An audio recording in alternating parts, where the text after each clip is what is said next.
On Wednesday's impeachment vote, 10 Republicans joined House Democrats in voting to impeach President Donald Trump. Now it's up to the Senate to decide whether to convict Trump and bar him from running for elected office again. Now, indications show that the Republican Party in the Senate, Senate Republicans are deeply divided on that issue. I want to bring in two experts to break this all down for us. ZHAO is Research Fellow with Chinese Academy of Social Science, and Rick Dunham is Professor at Tsinghua University. Welcome, gentlemen. Let me go to you in Washington, D.C. first, Rick. Mitch McConnell, the Senate Republican leader, told New York Times and Axios he's more than likely, to convict Trump because he believes Trump's instigation of violence is an impeachable offense. Does that mean more Republicans might follow suit with their leaders and go on to convict Trump in the Senate? Well, I think if Mitch McConnell comes out in favor of convicting Donald Trump, I think that there's a good chance that he will be convicted. Mitch McConnell is greatly respected by his Republican colleagues. Nobody has ever called him soft on Democrats, soft on liberals. He's very conservative. He's very partisan. But I think that this was just one riot too far, and I think that he has split irrevocably from Trump. But I don't think he's yet. I don't think he's yet certain to come out for conviction. I think a lot will depend on what evidence comes out over the next week or two about the conspiracy in advance before the riot. Right. I guess it's the moment of truth, or so was called for this Senate leader Mitch McConnell. Mr. ZHAO, what do you think? What option do you think Mitch McConnell will take? Well, I agree. I think the situation right now is still unstable because on the one hand, Mitch McConnell expressed privately that he's displeased with what the role the president has played during the Capitol raid. However, on the other hand, he's not sure that he has the vote in the Senate to pass this rapidly, to wrap this up before the next administration. So he has already pushed down and refused to accept the emergency reconvening of the Senate. Therefore, the earliest date would be January 19th to discuss this issue. However, we all know the next day, the new administration will come into office, and there are tons of work needs to be done. So I think at this point, he needs to deal with this, but how to deal with it still relies on how many Republicans, senators, would come aboard to vote convict President Trump. At this point, 2/3 is still a very high threshold. And at this point, I don't think that Mitch McConnell has the confidence that this will pass. Rick, give us a sense of the city the capital city that you're in, Washington D.C. Of course, 17 Republicans need to come on board, joining their Democrats in the Senate to be able to have this 67 votes or 2/3 majority to be able to vote to convict Trump and remove him from office. What are the calculations of the Republicans right now? I mean, it looks like the establishment is moving away from Trump, but some Republican senators are still thinking that there are Trumplicans, if you will, in this country that they do not want to offend. I think we have to divide the Republican Party into pieces because in reality it is coming apart. That doesn't mean that it's gone forever or won't come together within 2 years. But the first group you mentioned, the establishment, the business community, I think they've severed their relationship with Trump. No more campaign contributions, no more campaign contributions for Republicans who denied the Biden victory and tried to stop the vote count. So I think you have that. The second group you have is Republicans who are horrified at Trump. And they're split between the ones who are horrified at Trump and believe that he should be sanctioned either by impeachment or by permanent bar from holding federal office. And the ones who are afraid, who believe that, but who are afraid to cross the Trump people, the Trump supporters. The third group is the Trump party. And those are the people who would continue to deny that that Donald Trump has done anything wrong, and that they are going to be with him, and they believe that this is all part of a continuing conspiracy to destroy Donald Trump that started even before he was elected. So I think it's a real split in the party. I think the biggest group is the third, the Trump group, but the key group is that second group that knows Trump did wrong, wants a future for the Republican Party, but is sort of afraid to cross Trump right now, today. Dr. ZHAO, do you have anything to add? I mean, what is the internal dynamic of the Republican Party right now? I think it's very clear that even though 75 million people voted for President Trump in the last election, that doesn't mean that they will go along with the current trajectory they're heading towards. If you look at the image coming out of January 6th, when the mob rushing into the Capitol, the total number of that protest and also the people who are trying to violently break in are very limited, not a large crowd that President Trump claimed to be. So I think at this point, there's very little follow-up. People would follow Trump or his family into a more sort of disturbing and disorderly sort of movement. And Trump himself came out just a moment ago. He talked about that he's not supporting violence, and his own supporters will not continue to support that kind of violence. So I think it's very hard, even though there's a split within the party, but I think the majority of the Republican Party would still uphold the current system, even though they have doubts because of the disinformation. But moving forward, I think when the American society coming to suppress or to examine more closely how the disinformation or misinformation are produced, and they can find out ways to actually get rid of those information, maybe the Republican Party will be reorganized.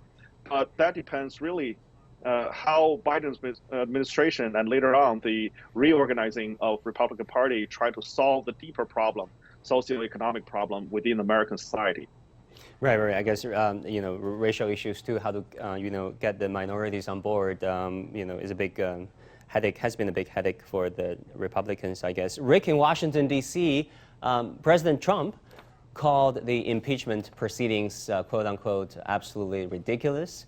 But they also urged Americans to be, quote unquote, united and avoid violence. He said that through Fox News again. He put out a written statement, which many believe was too little, too late. What might Trump do next?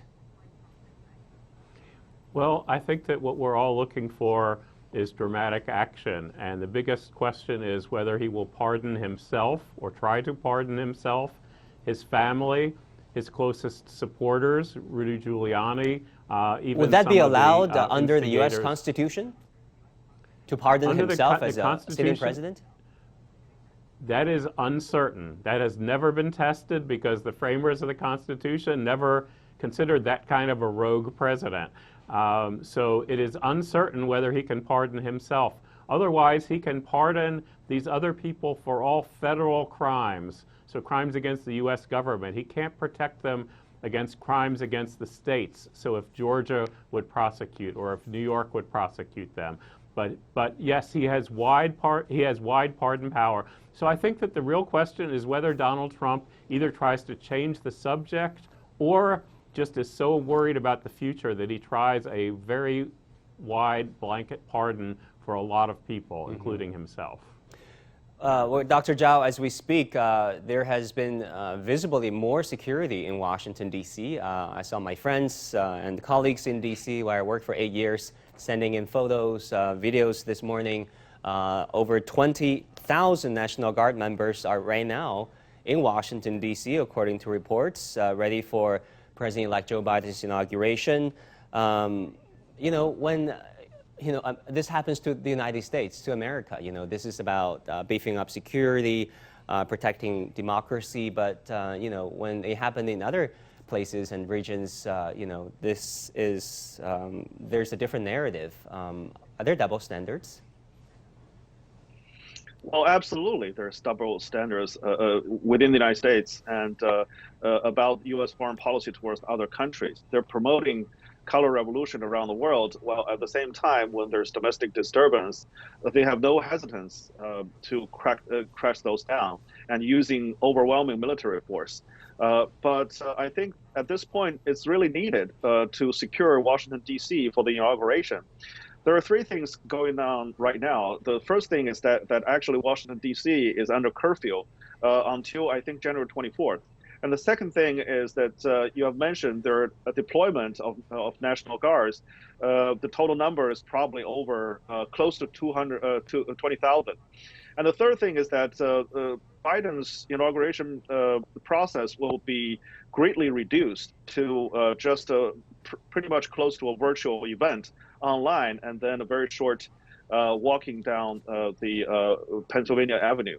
So this could largely prevent a more radical sort of violent event happening during the inauguration on the inauguration day.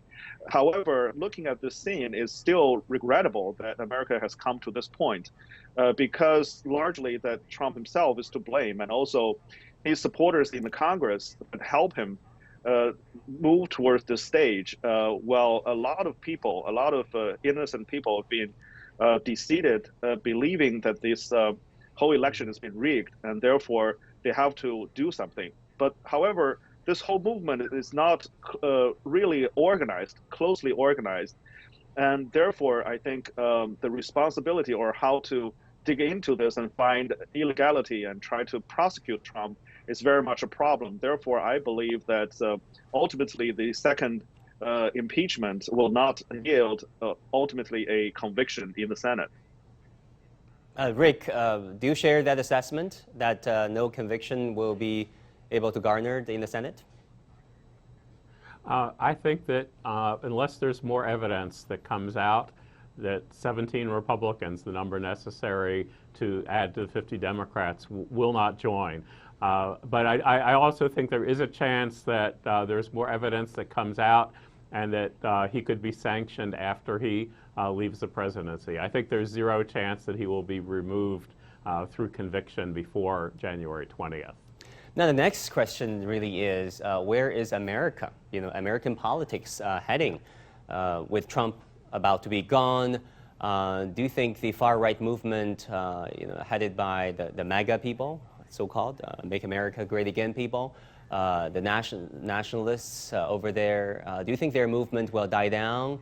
Or do you think there will be even more violence and agitation now that Trump is gone? Maybe he's launching a radio or TV network to further instigate and rally his base. I do think there will be a reckoning within the Republican Party. Republican Party is going to have internal discussions about where it wants to head, particularly because of the demographics of the country with greater minority vote, with an overwhelming vote of young people against the Republican Party. But I don't think that the far-right radical movement, the people who denied Biden's victory, is a majority of the Republican Party. I think it's no more than 10% of the electorate, but I think there could be some bitter Republican primaries in 2 years between the Trump forever Republicans and the more mainstream conservatives. Now, I think a key will be Biden's success or failure. Is there any bipartisanship? Does the country improve? Does the country come together? I think Republicans could win back control of Congress in 2 years, basically as a reaction to any failures of the Biden administration, even if they don't have their act together. I'm not ready to write the Republican Party off, but the Republican Party right now is in a very delicate position. And I don't think we can predict what's going to be the situation with leadership of the Republican Party in 2 years or even 4 years. That's going to depend on events that have not yet transpired. Right, well, keep an eye on how things evolve over the next 10, 11 days in the run-up to Biden's inauguration. Thank you both so very much, Dr. ZHAO Hai and Rick Dunham. Thank you. With that, we'll come to the end of this edition of The Point. As always, follow us on Facebook and Twitter using the handle Liuxin in Beijing. Download the CGTN app to watch our show or go to YouTube and look for CGTN The Point. On behalf of our team, thank you for watching.